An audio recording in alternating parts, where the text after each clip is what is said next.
Well, I made a colossal mess out of this place. I'm gonna have to get a chainsaw my way out of where I've done. I just wanna, I mentioned Charlie Kirk in my last video and how we did some masculinity events. I wanna, the masculinity crisis that this country is facing, men terrified to embrace masculinity, terrified of the abuse they get. Now, masculinity is not beating your chest or being mean to women or beating up other guys or whatever. Masculinity is embracing your role as a man.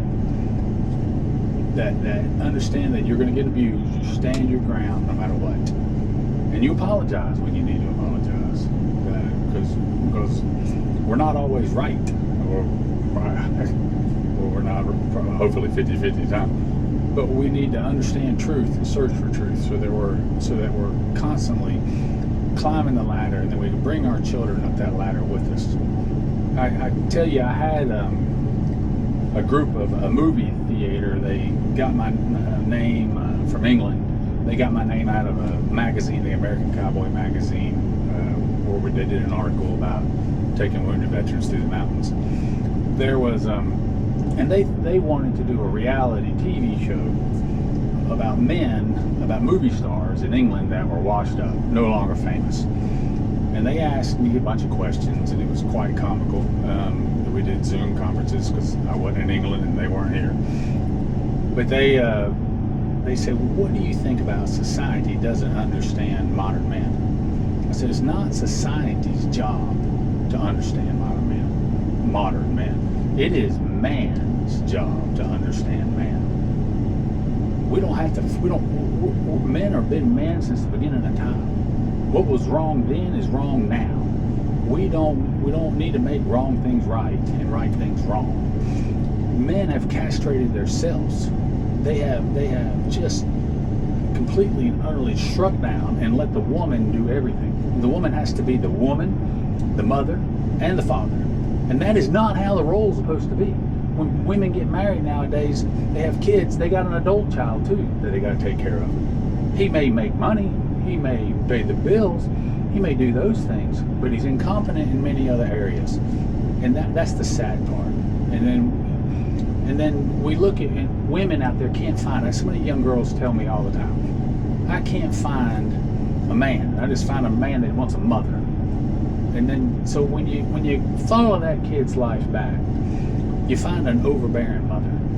So you mothers out there, I want to tell you that I'm talking as a man.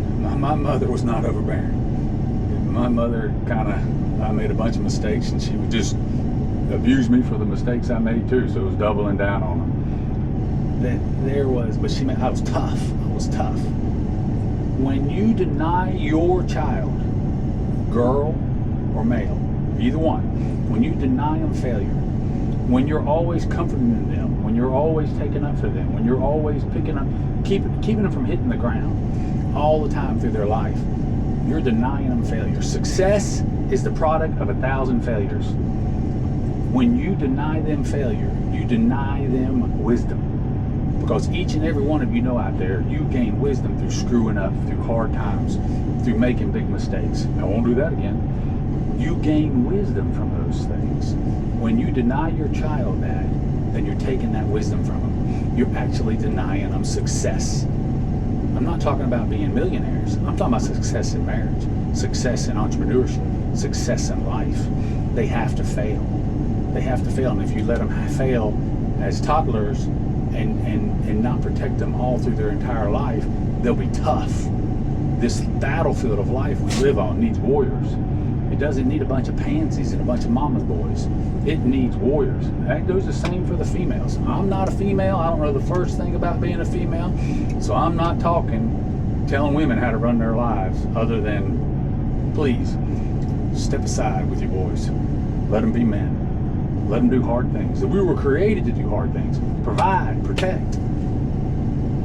And I look around at women. I taught youth for many years.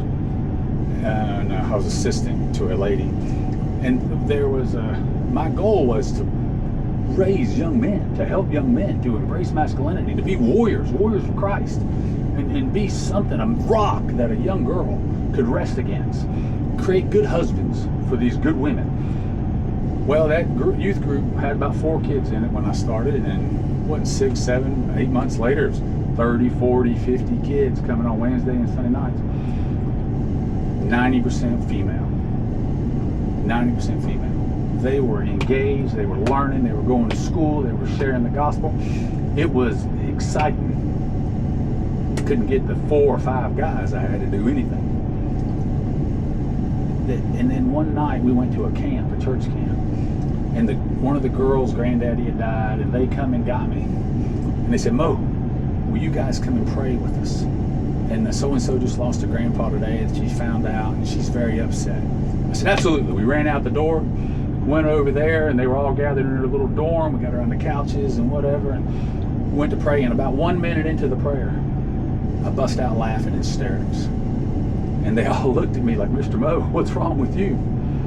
And I said, I am so sorry. I am so sorry. I said, my entire life, I wanted to equip young men.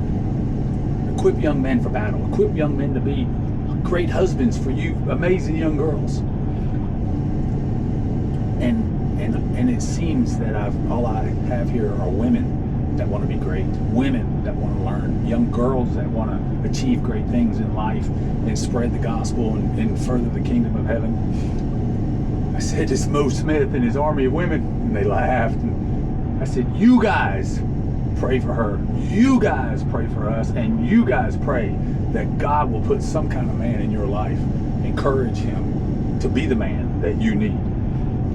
So you ladies out there, know that your boy is going to marry somebody one day. Make sure he treats him good. Make sure he's the man they need. You have to hold them to a high standard. They're counting on you to set them up for success. If you baby them, you set them up for failure. Then they'll be living with you the rest of their lives, around you or needing you or something. And I know this firsthand. So, you know, well, that's it. I'm signing out. I got to get a chainsaw and cut this mess up I made. You know, if you don't like it, what I said, that's fine. That's fine. I'm a black and white individual. You guys have a good day. Signing out.